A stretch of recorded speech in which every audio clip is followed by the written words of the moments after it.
নমস্কার, আমি বানেশ্বর ভট্টাচার্য। আমার চ্যানেল বানেশ্বরের কবিতা মঞ্জরিতে সবাইকে স্বাগত। আজ আমি জীবনানন্দ দাশের একটি কবিতা আবৃত্তি করে শোনাব। কবিতার নাম সুচেতনা।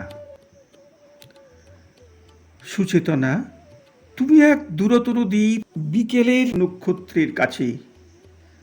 সেইখানে দারুচিনি বনানীর ফাঁকে নির্জনতা আছে। এই পৃথিবীর রণরক্ত সফলতা সত্য, তবু শেষ সত্য নয়। কলকাতা একদিন কল্লোলিনী তিলোত্তমা হবে, তবু তোমার কাছে আমার হৃদয়। আজকে অনেক রূঢ় রৌদ্রে ঘুরে প্রাণ পৃথিবীর মানুষকে মানুষের মতো ভালোবাসা দিতে গিয়ে তবু দেখেছি আমারই হাতে হয়তো নিহত ভাই বোন বন্ধু পরিজন পড়ে আছে। পৃথিবীর গভীর গভীরতর অসুখ এখন মানুষ তবুও ঋণী পৃথিবীর কাছে।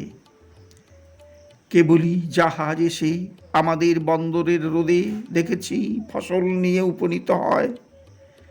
সেই শস্য অগণন মানুষের সব থেকে উৎসারিত স্বপ্নের বিস্ময়।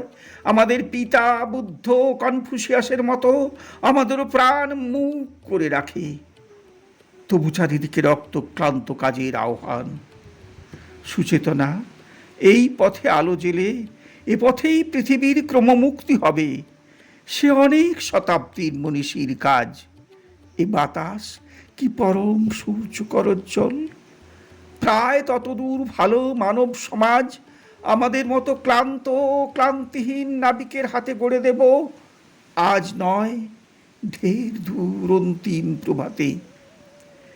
মাটি পৃথিবীর টানে মানব জন্মের ঘরে কখন এসেছি, না এলেই ভালো হতো অনুভব করে। এসে যে গভীরতর লাভ হলো সেসব বুঝেছি শিশির শরীর ছুঁয়ে সমুজ্জ্বল ভরে। দেখেছি যা হলো হবে মানুষের যা হবার নয়। তৃষিত রাত্রির বুকে সকলেই অনন্ত সূর্যোদয়।